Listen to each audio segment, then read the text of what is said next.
Hey, God bless you guys. Just some quick thoughts. If let's say if I was to talk to 100 people and give advice on how to be less anxious, not depressed, how to just feel better, having optimistic views on life in general, um, live a calm life, and I said all you had to do is work out, diet, drink a lot of water, stop smoking, stop drinking, um, get enough rest. How many of those 100 people would believe me? 100 of them, 100% participation. 100 people would believe what I told them.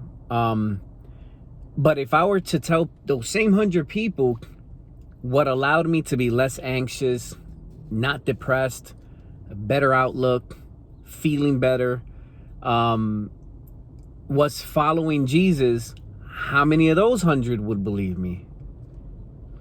Probably none. Because I was, number one. And I use my intellect, my intelligence to basically disprove.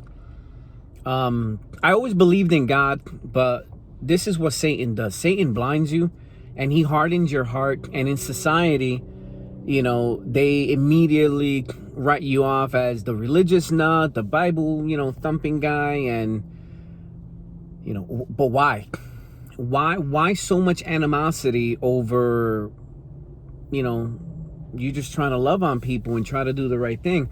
So anyway, so knowing how I was, I know that people would rather, have instant gratifications. When you work out, you do feel better almost immediately. You are less anxious. When you have a good meal, it does sustain you and it feels a lot better than that burger and fries. It just doesn't, it settles in your stomach a little differently. So people tend to, their reality is so real that unless it's instant gratification, they're not buying it. And I get it, because I was like that. And there is going to be an end of days. And I'm not talking biblically. I'm talking about you're going to die one day. I almost did. Last July 5th of 2021, sorry. I had a stroke. So it was almost my end of days. And because of God's grace, I was afforded an opportunity to accept Jesus and play by his rules, because Jose's rules, I thought I was a good guy, but you're only as good until someone, upsets you, whether it's traffic, whether it's your spouse, whether it's your children. You'll see how godless you are when someone crosses the little boundaries that you created for yourself.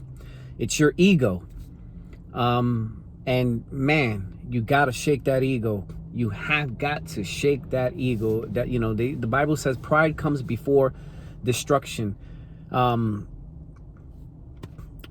when you're playing by Jesus's rules, he tells you it's not okay to be angry. You got to love on your brother. He tells you, before you come to me, if you have, issues with your brother, you go to your brother first. So he encourages communication.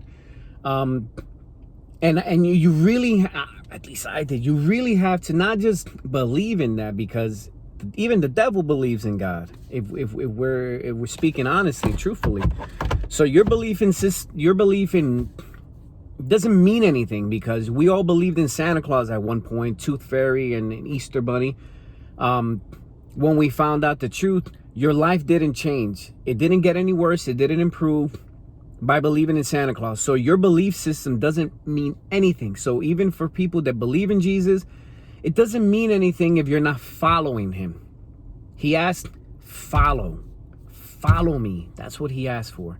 And it matters. It matters because he has that rule book on how to play this game of life.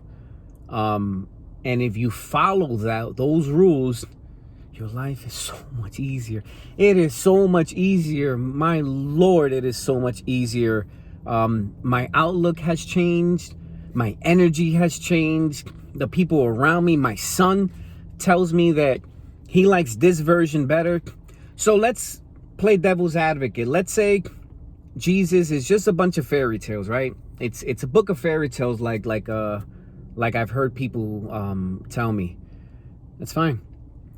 Believing in fairy tales made me a better father, a better husband, a better employee, a better neighbor, just a better person, and I feel better. So if when I take my last breath